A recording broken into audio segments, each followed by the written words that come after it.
Okay, hello po. Mag-i-start na po tayo sa ating Sunday School. Magandang umaga po sa bawat isa. Good morning po. Welcome po sa Baptist Bible Church Santa Mesa, sa mga visitor po natin. We're just going to continue our lesson po na we are not able to finish last March 24. So we will going to continue our topic, which is called the horrendous nature of pride, or the horrible or the extremely evil nature ng pride. When we are talking about pride, mga kapatid, sa Tagalog ito po ay mapagmataas o mapagmalaki, o yun, minsan ginagamit nila yung word na mayabang o kaya palalo. And there is a quotation dito. Sabi po ni J.C. Riley, sabi niya dito, "Let us watch against pride in every shape. Pride of intellect, pride of wealth, pride in our own goodness, pride in our own deserts. Nothing is so likely to keep a man out of heaven and prevent him seeing Christ as pride. So long as we think we are something, we shall never be saved." Ganon din po kay Philip Brooks, "Whatever make us feel superior to other people, whatever tempts us to convey a sense of superiority, that is the gravity of our sinful nature, and that is not grace." Tayo po ay tumayo po lahat ulit. Let's all stand and let's open our Bible to Proverbs chapter 6. Proverbs chapter 6. Okay, buksan po natin. Discussion po natin ngayon is topical, so we will going to select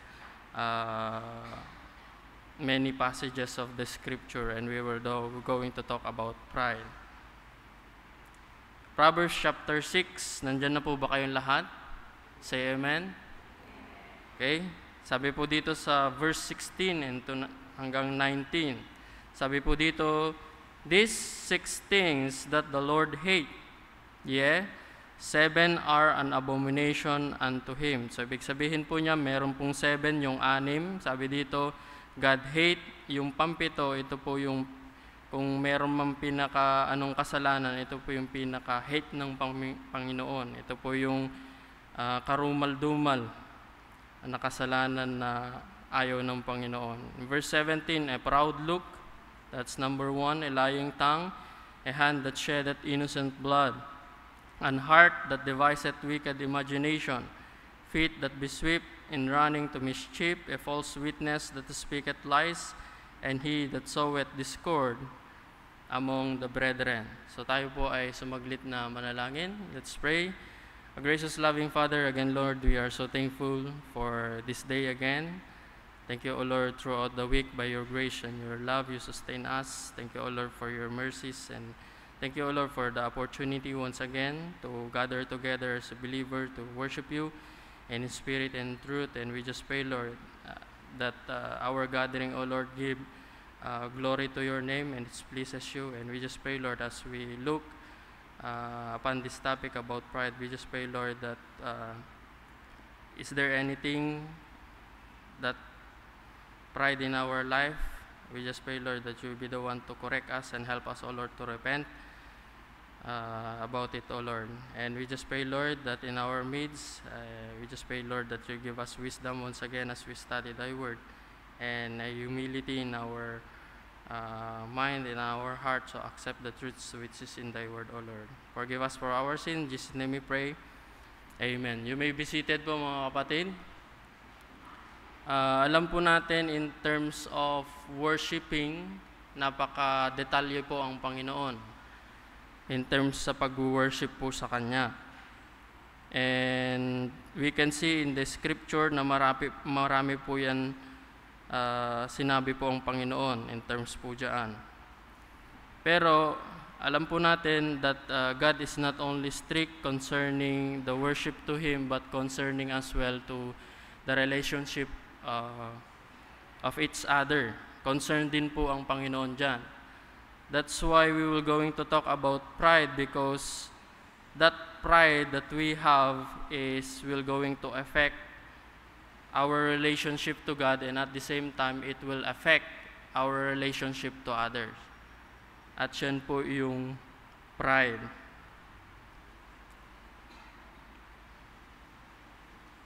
Na una na makikita po natin dito is, to review lang po, the evil of pride. Dito po sa ating pong binasa in Proverbs chapter 6, sabi po dito, nabanggit po dito, these things that the Lord hate, 7 are the abomination. And that is, number 1 is the proud look. The proud look.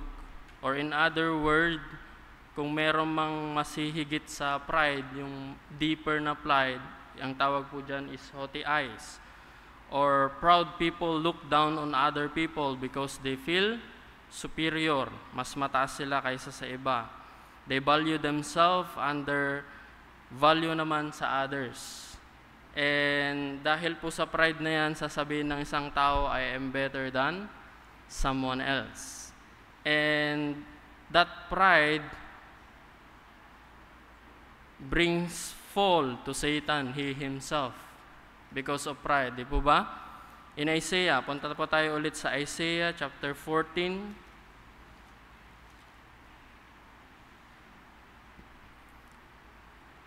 Isaiah chapter 14, verse 12 to 15. Ito po yung nangyari. How art thou fallen from heaven, O Lucifer, son of the morning? How art thou cut down to the ground, which thou didst wicked the nation? For thou hast said in thy heart, this is pride. Sabi niya dito, I will ascend into heaven. I will exalt my throne above the stars of God. I will sit also upon the mount of the congregation in the side of the north. Verse 14, I will, again, the pronoun I, ascend above the height of the clouds. And again I said, I will like the Most High. That is pride. Siya lang ay nilikha ng Panginoon, but because of that pride, gusto niyang pantayan at lampasan ng Panginoon. And because of that sin, sabi sa verse 15, yet thou shalt be brought down to hell, to the side of the pit. Yan yung punishment po sa kanya ng Panginoon. And because of that pride, Satan fall. And because of pride as well, people sin against God. Sino po yung una po na nagkasala sa Panginoon dahil po sa pride and disobedience sa Panginoon? That is Adam and Eve. Tingnan niyo po sa Genesis chapter 3. Genesis chapter 3 verse 5. Sabi dito, for God that know that in the day ye eat thereof, then your eyes shall be opened, and ye shall be as God, knowing good and evil.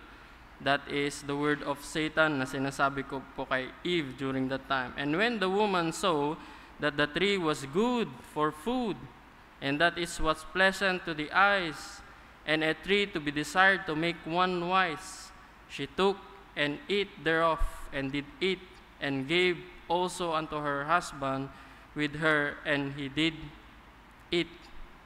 So dahil po sa pride, si Satan po ay na-fall, at dahil po sa pride, ang tao po ay nagkasala po sa Panginoon, Adam at saka si Eve. Another thing that we can see in Proverbs, again, let's go back to Proverbs. Proverbs 6.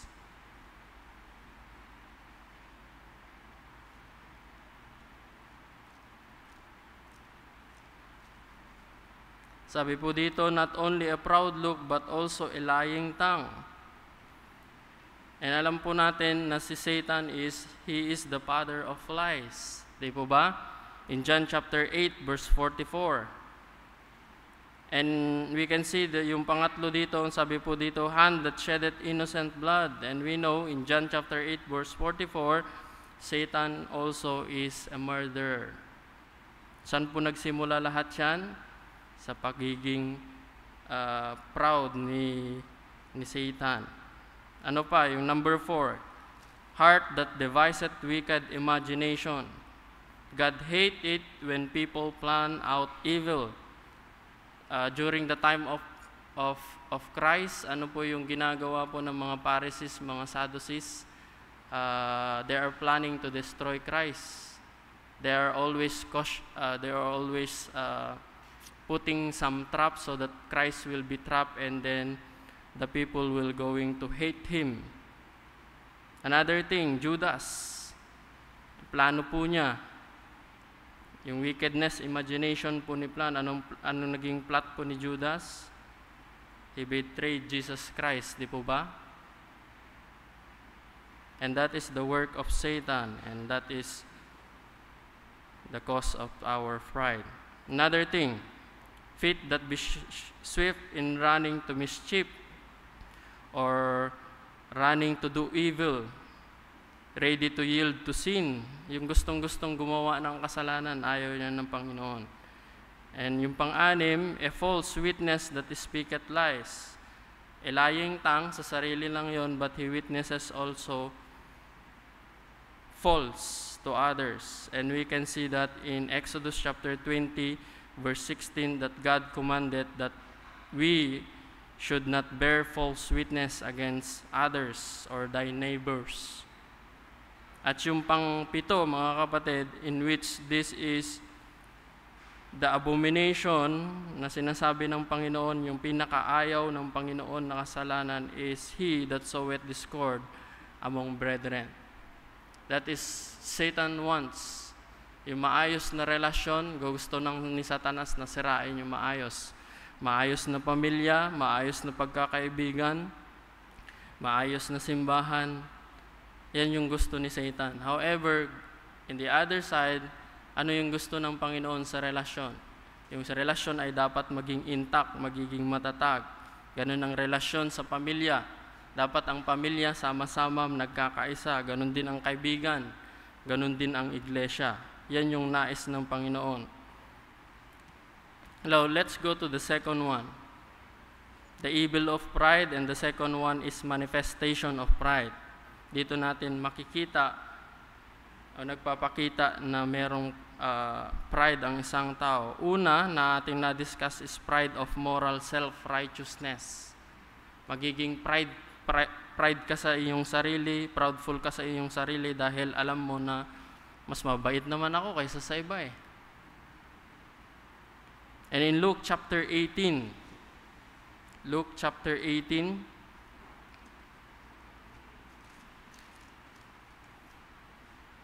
sasabihin ng pride, mas matuwid ako kaysa sa iyo.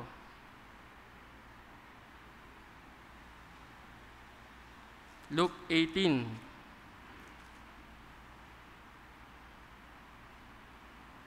Verse 9.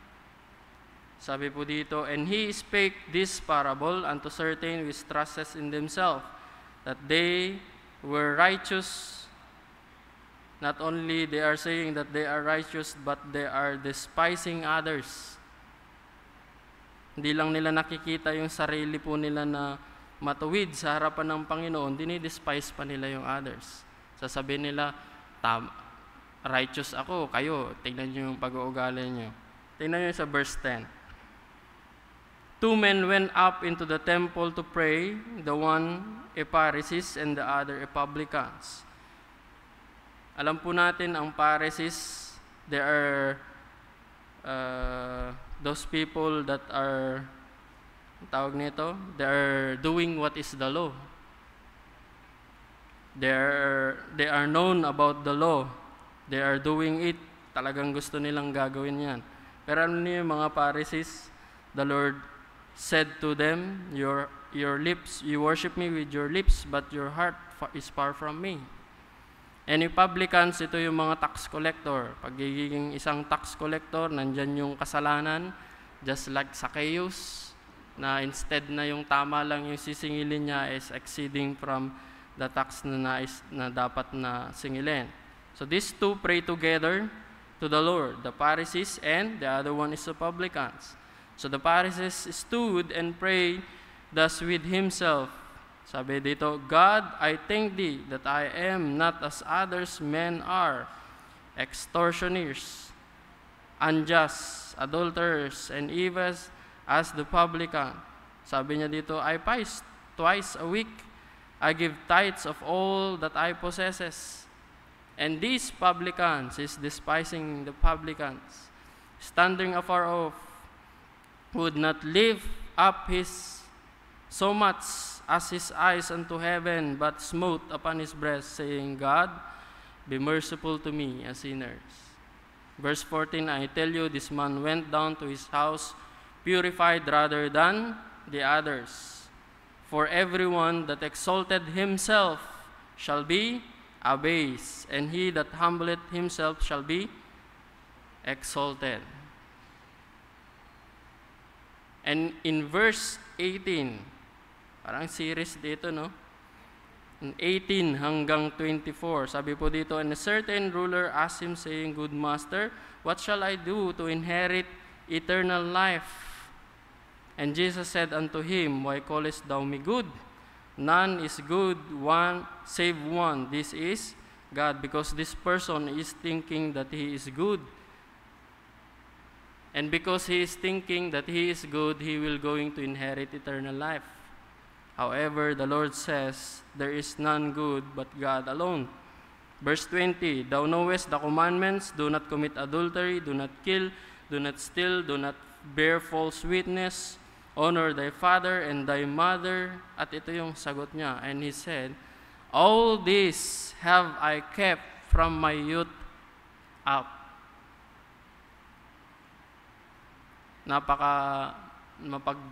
Napakayabang naman nito, no? Sabi niya, lahat ng commandments niya, nasunod ko mula pa nung bata ako. And see in verse 22 what the Lord says. Sabi niya, "Yet lackest thou one thing.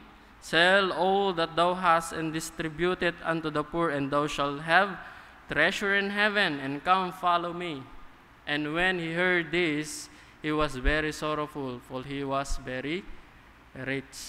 Sabi ng Panginoon sa verse 24, "And when Jesus saw that he was very sorrowful, he said, How hardly shall they that have riches enter into the kingdom of God." Yung mga taong nagtitiwala sa kanilang sarili, sa kanilang kabutihan, hindi po sila makakaabot sa langit. Hindi po sila makakaroon ng buhay na walang hanggan. Bakit? Kasi lahat po tayo ay makasalanan. Sabi nga po sa Biblia, "There is none righteous, no not one." Ang kaligtasan lang in order for us to have eternal life is through faith in the Lord Jesus Christ, not in ourselves. Now, how to guard ourselves against this self-righteousness? By reminding ourselves that all that I am is by the grace of God. Kaya sinabi ni Apostle Paul sa 1 Corinthians chapter 15, "I am that I am by the grace of God." In Ephesians chapter 2, 8 verse 9, makikita natin yun, by faith and not by our works. Another thing, by identifying ourselves before God with a simple society. Another thing that we discuss as well is the manifestation of pride is pride of correct doctrine. Pride of correct doctrine. Let's go again in 1 Corinthians chapter 8.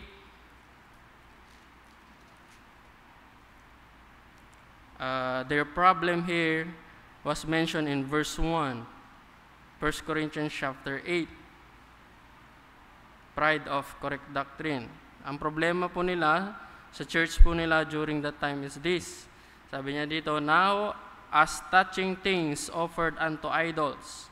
Ibig sabihin, ito yung mga bagay na ino-offer sa mga idols. At sinabi po dito, sa verse 4, "As concerning therefore the eating of those things that are offered in sacrifice unto idols." So yun yung problema po nila, whether they will going to eat the things or the animals or the animals that they offer to idols. That what are they going to do? Is it okay to eat or it's not okay to eat? That's why in verse 1, if you go back, "Now as touching things that are offered unto idols, we know that we all have knowledge." Meron po silang alam doon sa mga bagay na ito, concerning dito sa kakain o hindi kakain. In verse 4, again, as concerning therefore the eating of those things that are offered in sacrifices unto idols, we know that an idol is nothing in the world, and that there is none other God but one. So sabi po nila dito, yung idols is actually nothing or not even exist. Hindi naman talaga totoo yung mga idols na nag-exist sila as a demigod, so mga maliliit na gods. No, they are not even existing. Kaya sinabi po nila in theology, we know when they study the scriptures that these God are nothing. And there is none other God but one. Verse 5, for though there be at the called gods, whether in heaven or in earth, are there be gods many and lords many, but to us there is but one God, the Father, in whom are all things, and we in Him, in one Lord Jesus Christ, by whom are all things, and we by Him. Ano yung ibig sabihin po niyan? They have the knowledge. Nasabi niya dito, yung mga idols are not actually existing. So whether they will going to eat or not, they will not going to be offend that their God that they have. Those pagan, di ba? In verse 7, howbeit there is not in every man that knowledge. For some which conscience of the idols unto this hour eat it as a things offered unto idols, and their conscience being weak is defiled. Because we know that during that time, those idolaters, those idol worshippers converted to Christianity. However, nung na-convert na sila, meron pa rin sila dun sa conscience nila na sinasabi, parang yung idol na ito is still existing. Parang hindi pa nila ganon na nagagrap sa kanilang isipan na there is only one God and these idols are actually not existing. Wala pa sa kanila yon. Although they are Christian already, pero alam niyo yung Kristiyano na matatag na? Di ba? Na kahit anong kinakain niya, okay lang yan. Di ba? Kasi sinabi naman sa salita ng Panginoon, if you pray for the food that you're going to eat, God will going to cleanse it. Diba? Pero may mga Kristiyano na galing sa practices na gano'n na hindi pa nila fully na na-embrace yung doctrine na yun, that whatever we eat, it's okay. Verse 8, but meat condemneth us not to God, commendeth us not to God, for neither if we eat are we better, neither if we eat not are we the worse. So, ibig sabihin ba kapag kumakain ka ng in-offer sa idol, magiging spiritually mas mature ka ba kaysa sa tao na yon? Verse 9, but take heed lest by any means this liberty of yours become a stumbling block to them that are weak. Now, because they have the knowledge, tama yung knowledge nila, tama yung doktrina nila, we have the liberty that we need to do. Diba? May liberty siya kasi nga tama po yung knowledge niya, tama yung liberty, tama po yung doctrine niya. However, sabi po ni Apostle Paul dito, but take heed lest by any means this liberty of yours become a stumbling block to them that are weak. Magiging stumbling block dahil sa liberty na meron po tayo. Dahil po sa knowledge na meron po tayo. That's why in verse 1, if you go back, in verse 1, sabi po dito, we know that we all have knowledge, but knowledge alone is puff up. Nandiyan na yung pagiging mayabang. Kasi nga, meron kang knowledge. So, kahit may stumble mo yung brethren mo, kasi meron kang knowledge, because of that knowledge, you have the liberty, and that knowledge alone is puff up. Kaya sabi po ni Apostle Paul, if you go back to verse 10, for if any man see thee, which thou hast knowledge, sit at meat in the idol's temple, shall not the conscience of him which is weak be emboldened to eat those things which are offered to idols? And though the knowledge shall the weak brethren perish, for whom Christ died. Alam po ninyo, lahat po tayo na mananampalataya, si Kristo po ay namatay para sa atin. Ano ibig sabihin po niyan? That we are all important in the sight of God.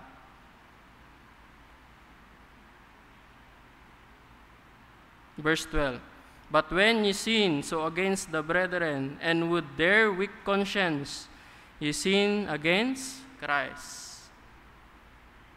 Pag nagkasala ka sa inyong kapatid, sabi po, nagkasala ka sa Panginoon.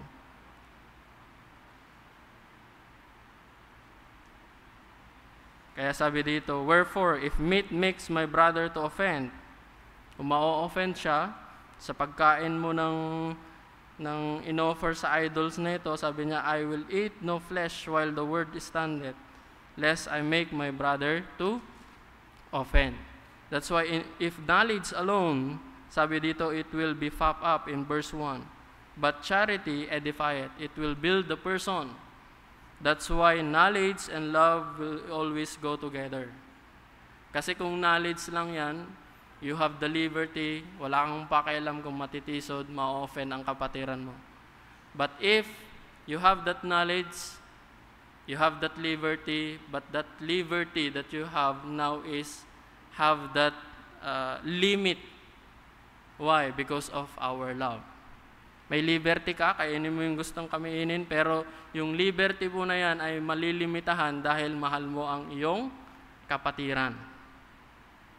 At sabi po niya dito, and if any man think that he know anything, may isang tao na alam niya yung bagay, pero sabi niya dito, he knoweth nothing, yet as he ought to know.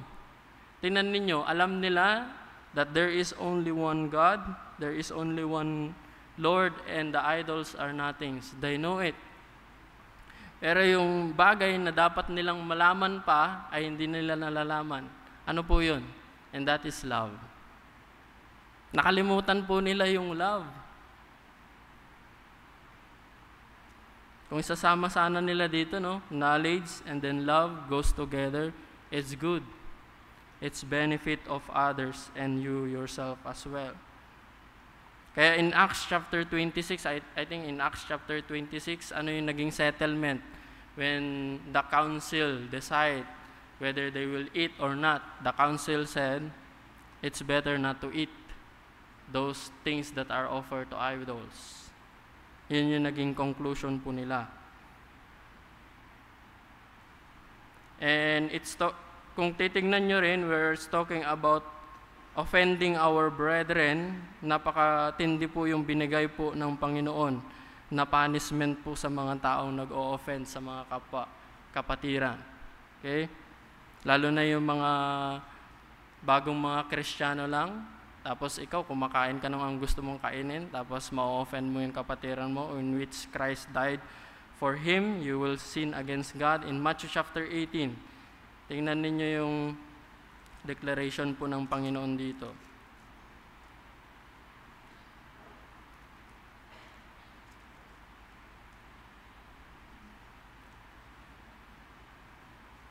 In verse 2, and Jesus called a little child unto him, and set him in the midst of them, and said, verily I say unto you, except ye be converted, and become as little children, ye shall not enter into the kingdom of heaven.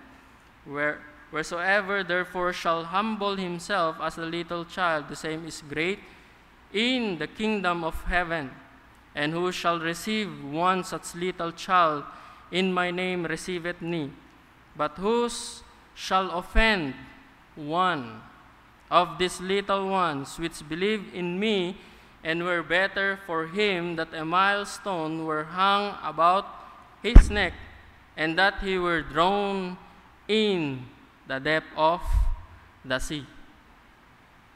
And in verse 10, sabi po dito, take heed that ye despise not one of these little ones, for I say unto you, that in heaven their angels do always behold thy face of thy Father which is in heaven. Take heed po mga kapatid if we will going to offend one another, because we know na sila po ay, si Kristo po ay namatay po sa kanila, and we know that God's love them. That's why when you eat, pag ma-offend yung mga kapatiran nyo sa pagkain nyo ng kung ano-ano, better wag nyo nang magkumain ka na lang dun sa private place para hindi mo lang ma-offend yung kapatiran mo. Pero kung minsan, mga ano din po tayo, no, pang-asar. Kakain po tayo sa kanilang harapan. Now, the pride of correct doctrine. How can we guard ourselves against pride of correct doctrine? Simple lang po. We must not despise those who are different views than ours. Kung yung conscience niya na yan, sige, yaan nyo muna. Okay? Magmamature din yung Kristiyano na yan. God will going to still work in that person para maging mature siya. So if that is their belief, okay, we just respect their belief, okay? Pangalawa, we must hold our conviction in humility. Kung meron kang conviction sa sarili mo, huwag mong iabang yung conviction mo, okay? Yung conviction na yan is humility. Kasi ang Panginoon, yung conviction na yan, siya yung nagbibigay din po sa atin. Yung knowledge na meron po tayo, still, God is the one who revealing this knowledge na meron po tayo. That's why in 1 Corinthians chapter 13, di ba? Even though you have all the knowledge, pero kung wala kang pag-ibig, it's nothing, sabi po ng Panginoon. Another thing, a pride of achievement. Pride of achievement. Daniel, punta tayo po sa Daniel.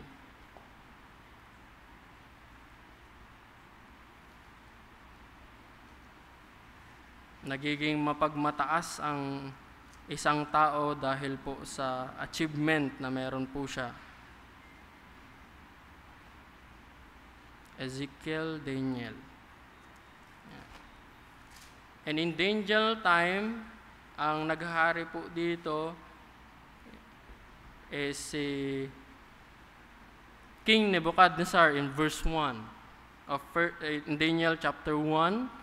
Makikita po natin dito, sabi, in the 3rd year of the reign of Jehoiakim, king of Judah, came Nebuchadnezzar, king of Babylon, unto Jerusalem, and besieged it. Kumbaga, sinakop po niya. Bakit? Ano ba yung nation po na ito? Sino ba itong King Nebuchadnezzar pa na to?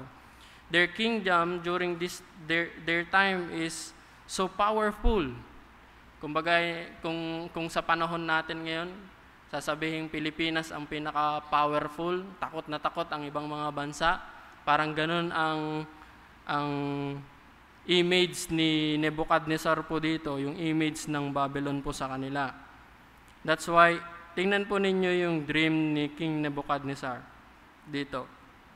In chapter 2, verse 31, yung napanaginipan niya na ito, at sabi dito, Thou, O King, sawest, and behold, a great image. Kasi yan yung dreams po niya na merong isang malaking image po dyan na meron pong iba't ibang kumbaga yung ulo, merong gold, and other parts of the body is merong metal na nakalagay. At sinabi po dito sa verse 38 na yung ulo po ng image po na yan na dream ni King Nebuchadnezzar is siya yun, yung kingdom niya. Kasi sabi dito sa verse 38, Thou art this head of gold. So, ibiging sabihin, powerful sila, makapangyarihan po sila during their time. At sinabi po dito sa verse 37, however, sabi po dito, Thou, O King, art a King of kings, for the God of heaven hath given thee a kingdom, power, and strength, and glory. Yung kingdom po nila, it's talagang napakatatag, napakalakas, at napakadakila during their time. But God reminded him that this glory, this strength, and this power of the kingdom is given by God He Himself. Pero in chapter 3, makikita po ninyo dito. In chapter 2, na naginip po siya ng great image. Sabi ni Daniel, ikaw yung ulo. Okay? Magiging great pa, powerful ka na nation. And the other part of the body is yung susunod ng mga kingdoms at wawasakin ito ng Panginoon. Pero nakakagulat in chapter 3. Nebuchadnezzar, in verse 1, Nebuchadnezzar, the king made an image of gold. Yung ulo lang yung gold, pero Yung ginawa niya is buong body. Okay? Ginawa niyang gold. And that is pride. Ano ibig niya sabihin? Na yung ulo lang dapat siya, tapos susunod ng mga kingdoms, at then wawasakin ng Panginoon, pero ang ginawa niya, lahat gold. Ano ibig niya sabihin? Na hindi mawawala yung kanyang kingdom. Siya ay mananatili, yung kingdom na yon. At sabi niya dito, kung babasahin nyo throughout this chapter, titignan ninyo na kailangan i-worship yung image na yun na kanyang ginawa. And those people that will not going to worship this image will be killed.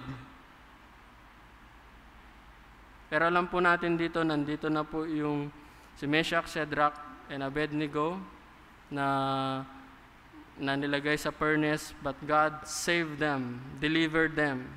Kaya in verse 28 of chapter 3, last phrase, sabi dito, that they might not serve nor worship any other God except their own God. So imbes na i-worship nila yung image, sabi niya, ang i-worship ninyo is yung God ni Shadrach, Meshach, and Abednego. Now in verse 4, makikita natin ulit dito kung gaano kadakila, gaano kalakas yung kapangyarihan ni King Nebuchadnezzar, the Babylonians. In verse 1 of chapter 4, Nebuchadnezzar the king unto all people, lahat ng tao, siya yung hari. Nations and languages that dwelt in all the earth, peace be multiplied unto you. So tingnan ninyo kung gaano ka-powerful yung kalaki ng achievement na na-achieve ni King Nebuchadnezzar during that time. All people, all nation, all language ay under niya po lahat yun. Siya yung hari. And again, God reminded him through vision or dreams. Ano yung vision po niya yan? Tree. Malaking puno. Napakadakilang puno. Napakaraming dahon. Maayos yung dahon. Maraming bunga. Ano yung interpretation po niyan when Daniel interpreted? God interpret it through Daniel. Chapter 4, verse 20. The tree that thou hast sowest, which grew and was strong, whose height reached unto heaven, and the sight thereof to all the earth, where leaves were fair, and the fruit thereof much, and in it was meat for all, under which we have beasts of the field dwelt, and upon those branches the fowls of the heaven had their habitation. Sabi po ni Daniel dito, it is thou, O King, that art growth and become strong, for thy greatness is grown and reaches unto heaven, and thy dominion to be the end of the world. Ganyan po kadakila. Yung dream po niya, napakadakila po siya. Pero in verse 23, 24, 25, makikita po na ninyo dito yung kadakilaan po niya is babagsak po siya. Punishment po niya. Pero hindi niya rin pinakinggan pa rin yung babala ng Panginoon po sa kanya because of his achievement na ang Panginoon ang nagbigay po sa kanya, pero inattribute niya yung achievement po na yan sa sarili po niya. Sabi po dito sa verse 28 of chapter 4, all this came upon the king Nebuchadnezzar, and the end of 12 months. Di ko alam kung gaano katagal yung interpretation, kung yung time na ito na sinabi niya po dito, and the end of the 12 months he walked in the palace of the kingdom of Babylon, and the king spake and said, is not this great Babylon that I have built for the houses of the kingdom by the might of my power and for the honors of my majesty? Tingnan niyo yung pride.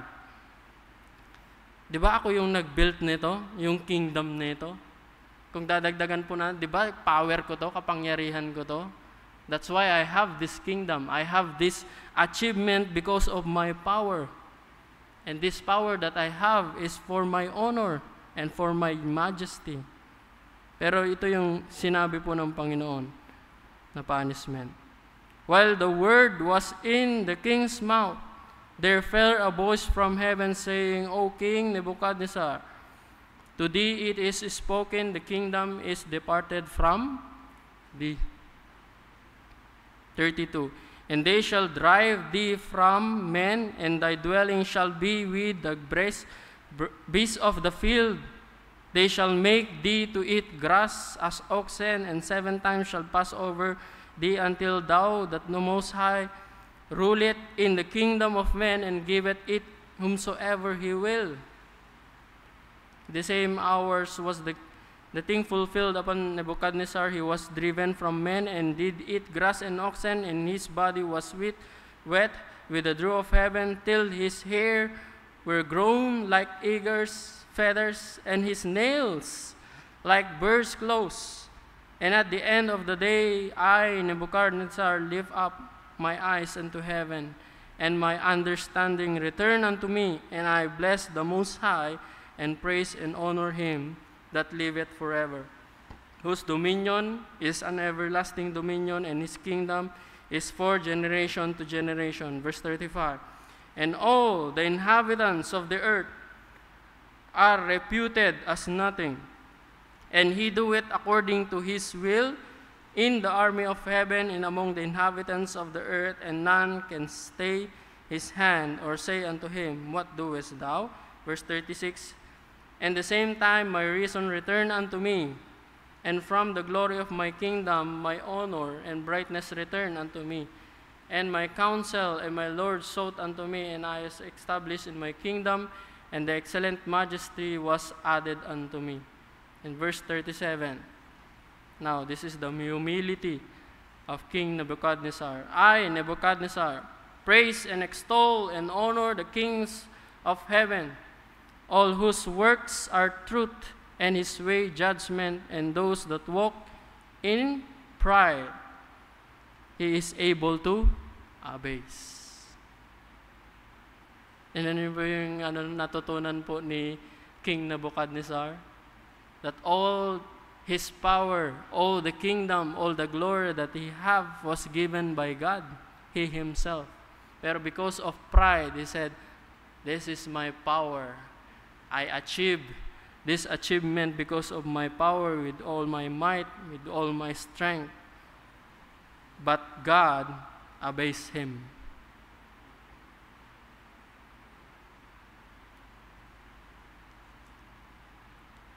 Now, how guard ourselves against pride of achievement? May mga achievement po tayo sa ating buhay, sa ating mga trabaho. How can we guard ourselves against this pride? Number 1, always give God the glory for every achievement. Kaya sinabi ng Apostle Paul, I am that I am by the grace of God. Alala niyo sa New Testament, during the time of Herod, when after his speech, ni-receive niya yung glory na supposed to be sa Panginoon, anong nangyari po doon? God smote him at naging worm po siya. So lahat po ng achievement na meron po tayo, mga kapatid, achievement na meron yung church po natin, achievement nyo as an individually, achievement nyo as a group, let us always bring glory to God. We have that achievement not because of our goodness, our knowledge, or whatever that you have. Alalahanin po natin, nanggagaling yan lahat sa Panginoon. The wisdom that you have, the strength that you have, all the things that we have, mga kapatid, salvation, and we have right now, yung anuman tayo ngayon sa ating buhay, na-achieve po natin, galing po yan lahat sa Panginoon. Another thing, remember that it's all by God's grace that enables us to accomplish anything. In 1 Peter chapter 4, verse 10 to 11, yung mga gift na binibigay ng Panginoon sa church, it's all come from God. Hindi po tayo magmamalaki na meron po tayong achievement o meron po tayong gift na meron po tayo. Okay? Ito po ay nanggaling sa Panginoon lamang, at yung accomplish na nagagawa po natin is sa Panginoon lamang at hindi dahil po sa ating sarili. Now, we already finished po, mga kapatid, yung pride of moral self-righteousness, pride of correct doctrine, pride of achievement, and the last one is independent spirit. Independent. So, ibig sabihin, this is kind of his spirit is we will not going to depend upon God. Kanyan, independent, di ba? Imbes na magdidepende sa Panginoon, hindi nagdidepende sa Panginoon. Nagdidepende po sa sarili. Psalms chapter 10 verse 4. Po yung sinabi po doon. Psalms 10 verse 4.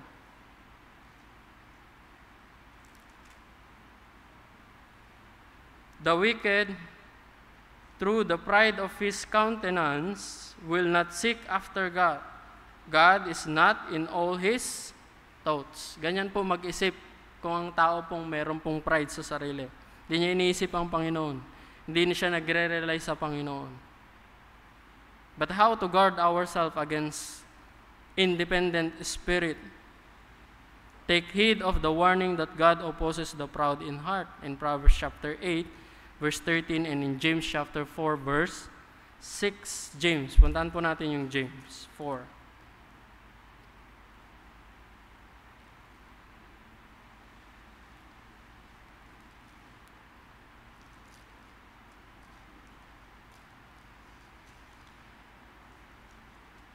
Hebrews, James 4. Verse 6, sabi po dito, but he giveth more grace, whether he saith, God resisted the proud, but giveth grace unto humble. Another thing, but submitting to the authority of the Scripture. 2 Timothy chapter 3.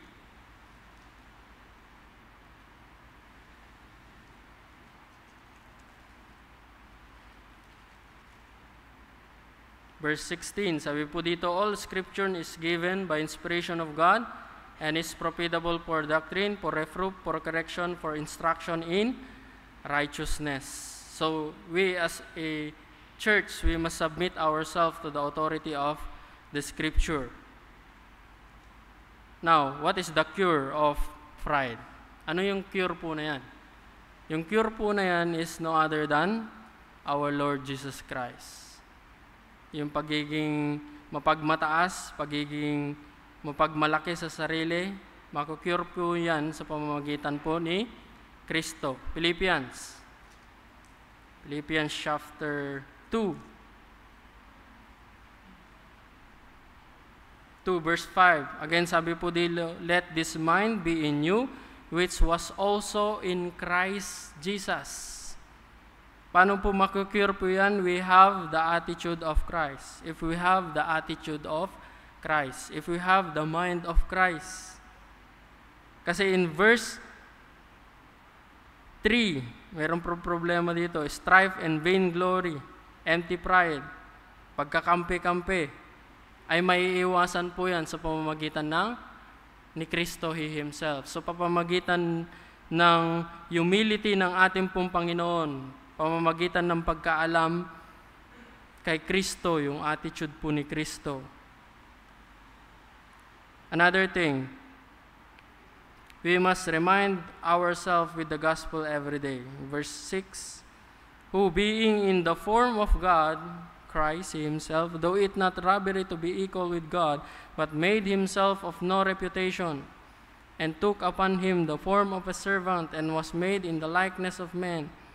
And being found in passion as a man, He humbled Himself, and became obedient unto death, even the death of the cross. Wherefore God also hath highly exalted Him, and gave Him a name which is above every name, that all the name of Jesus every knee should bow, of things in heaven, and things in earth, and things under the earth, and that every tongue should confess that Jesus Christ is Lord, to the glory of God the Father. Sometimes yung verse po na ito, verse 5 and verse 11, sa sobrang familiarity po na ito, parang wala na nagiging effect po sa atin as Christians. But again, it will remind us how Christ humbled Himself. Christ's selflessness. Hindi po iniisip ng Panginoon ang kanyang sarili, kundi iniisip ng Panginoon ang iba. Tayo, as a sinners. Inisip tayo ng Panginoon, that's why He humbled Himself. That's why nagkatawang tao po siya to died on the cross for our sin, buried and rose again. Because of us. And whosoever believeth in the Lord alam po natin siya po ay hindi mapapahamak kundi magkakaroon ng buhay na walang hanggan. That's why the cure of pride is there only one cure of pride, and that is the Lord Jesus Christ. Now, to evaluate ourselves po mga kapatid, I get this from one of the author. Here are some indications that can help us discern if we have a proud heart. Kung meron tayong proud na heart, madidiscern po natin yan through this 4 statement. Lack of humility.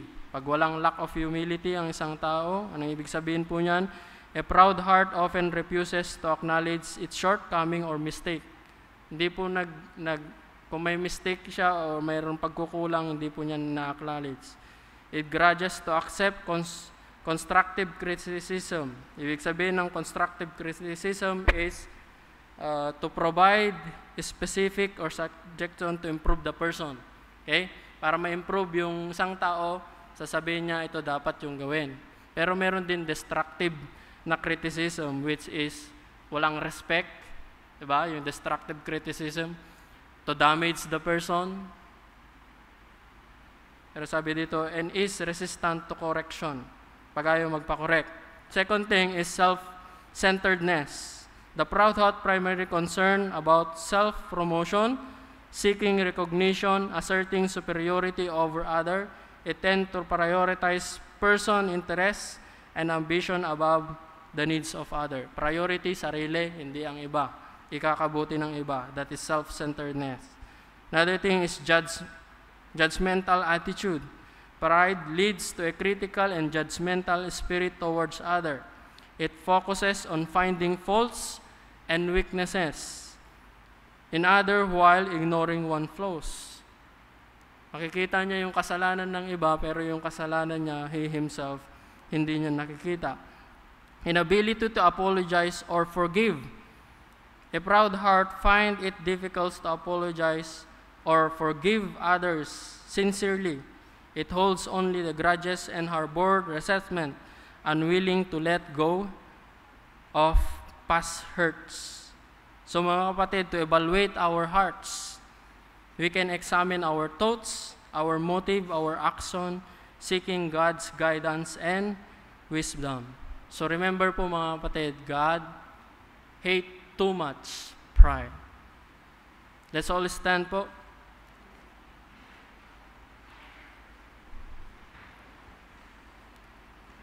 Let's pray, our gracious loving Father. Again, thank you, O Lord, for the lesson that we have been studied.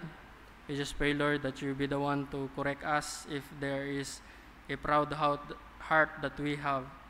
And we just pray, Lord, that you be the one to help us see this and help us to repent on this, O Lord. And we just pray, Lord, that you be the one to bless our service today. And we just pray, Lord, if there is someone na hindi paligtas, dalangin po namin this is the day of his or her salvation, O Lord. Thank you, Lord, for everything. In Jesus' name we pray.